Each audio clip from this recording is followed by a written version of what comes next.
Wow, Good Boy is one of the most unique standout movies I've seen in a while, and maybe so impressively made that it actually hurts the experience. I'm Peter Franson from christiangeekcentral.com and Spirit Blade Productions. The IMDb synopsis for Good Boy, the 2025 movie, not to be confused with one that came out 5 years ago, 4 years ago. Anyway, Good Boy 2025 reads, a loyal dog moves to a rural family home with his owner, only to discover supernatural forces lurking in the shadows.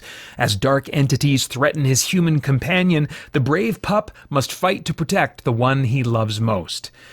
Man, this was very impressive, and like I said, possibly to a fault. The golden retriever character, Indy, is the focus. Humans do have dialogue, but it's sparse. Exposition, pretty light. It's a story that you figure out as you watch. There's a lot of suspenseful build-up to the scares, which are a combo of, oh, look what you didn't see there in the background, and jump scares. Even though I felt mild suspense and jumped at least twice, it felt to me ultimately more like a supernatural suspense drama because of my investment in the dog Indy and his owner Todd. There is some mystery about the nature of the supernatural force that is kind of like oppressing the dog owner. And it's potentially explained at the end, but with plenty of room for interpretation. By the end, I actually felt more emotionally moved by a sort of a bittersweet tone rather than scared or on the edge of my seat like I would expect in your average horror movie climax. So I don't recommend Good Boy as a movie to get genuinely scared frequently. I was also taken out of the movie frequently because of how good the dog's quote-unquote performance was. So let's talk about the cast. Gosh, I put this note in the wrong spot. So briefly again about pacing, it's an hour and 13 minutes. It still moved a little bit slow in a couple scenes with almost no exposition. I think it could have been maybe 3 to 5 minutes shorter and still felt complete to me. I think this would also function well as potentially like a 45-minute short film. I don't know. But anyway, okay, so performances. The human actors, they don't really carry any of the scenes. Their eyes and their faces are almost never visible, at least not completely. Eyes in particular, they really avoid showing. The dog is the central character, so I think that's what's going on in the philosophy of the filming.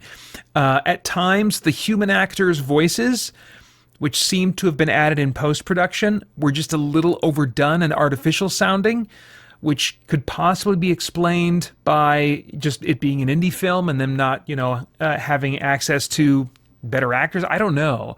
Or maybe if they got a voice actor kind of to come in post-production, voice actors, if they're kind of in that world all the time, then they can be the wrong person to do this kind of work because they still bring that over-expressiveness that works well in animation or audio drama, but like in a visual storytelling format, it doesn't work as well. It feels overdone.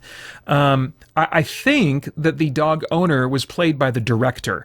When I looked at the credits page on IMDb, and you see the director actually in some behind-the-scenes stuff after the credits, which stick around for, by the way, and I'll get to that in a minute. But the director looks like the images, obscured though they may have been, that I saw of the character in the movie. But the guy getting credit on IMDb does not look like the guy. So I'm wondering if the guy on IMDb credited with playing the role of Todd was actually just his voice. I don't know. Anyway, this was the epitome of indie filmmaking, no pun intended, although the dog Indy's owner, that's his name in the movie and in real life, might have intended that. Okay, in the trailer for Good Boy, one reviewer is quoted as saying, quote, one of the most emotive actors of his generation, regardless of species. And that's clever. It's memorable as a quote in a review, and it's an understandable statement given how the dog seems to emote throughout the whole movie. But as a statement, I think it's also a real disservice to the director.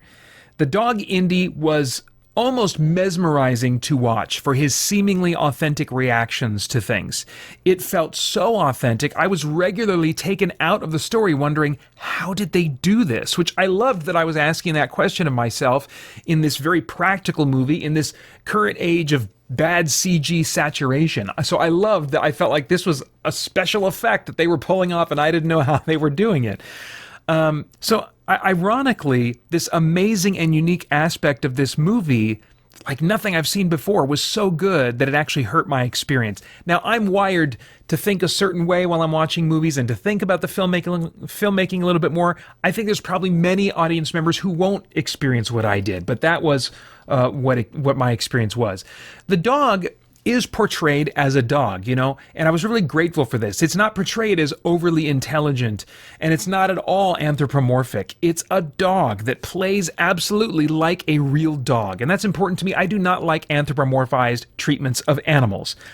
But to get this animal to respond seemingly naturally as a dog would in so many choreographed, scripted situations in the movie was almost boggling my mind.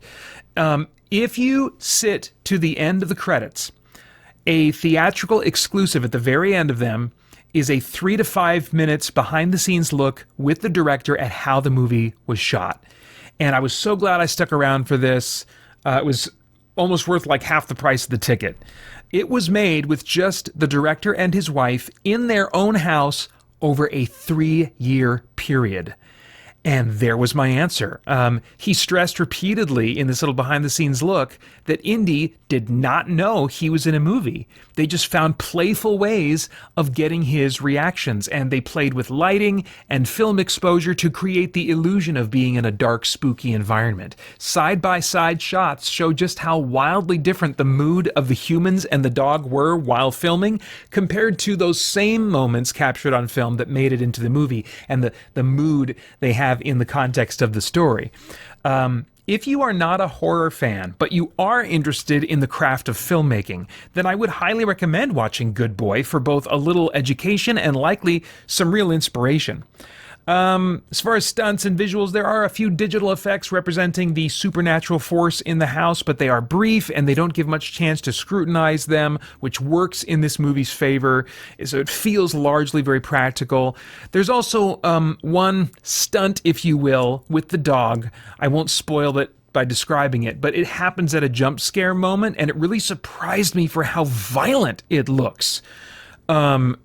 Only in contemplative hindsight can I imagine how in the moment it would be something the dog was used to and found playful. It was really impressive. Okay, as far as themes, is there anything of moral, philosophical, or spiritual significance going on in the themes of this thing that could trigger some worthwhile thought or conversation? It doesn't elevate animals to human status or value. I think that's really something that I appreciated. It plays with the idea that, like, can dogs detect supernatural things that humans can't? That's kind of like an idea that's been put forth in many pieces of fiction and also, in the real world. So there's that element at play. It did bring to mind, because for various reasons, the question of whether or not animals like dogs potentially have an immaterial component that survives their death. That's a question that the Bible only potentially addresses very indirectly, and it's hard to draw conclusions from it. So that's an open question among Christians. But far more than that, Good Boy does bring out, I think, the beautiful relationship that can exist between humans and animals. That is intended by God. It was marred by the fall. We are put in opposition with many animals because of the fall, but it's still God's ultimate intention for humanity and his creatures. It's promised to be perfectly fulfilled in the future reign of Jesus on earth. Isaiah chapter 11, verses 6 through 9 in the ESV, in talking about that future reign, says, "The wolf shall dwell with the lamb, and the leopard shall lie down with the young goat, and the calf and the lion and the fattened calf together, and a little child shall lead them. The cow and the bear shall graze, their young shall lie down together, and the lion shall eat straw like the ox. The nursing child shall play over the hole of the cobra, and the weaned child shall put his hand on the adder's den. They shall not hurt or destroy in all my holy mountain, for the earth shall be full of the knowledge of Yahweh as the waters cover the sea." All right, no idea what your tastes are in movies, but if I were a time traveler, I'd go back in time and say, Peter, go to this one with your oldest son, who is a big film buff and will likely appreciate its uniqueness in the same way that you will, and especially because of the behind-the-scenes stuff after the movie.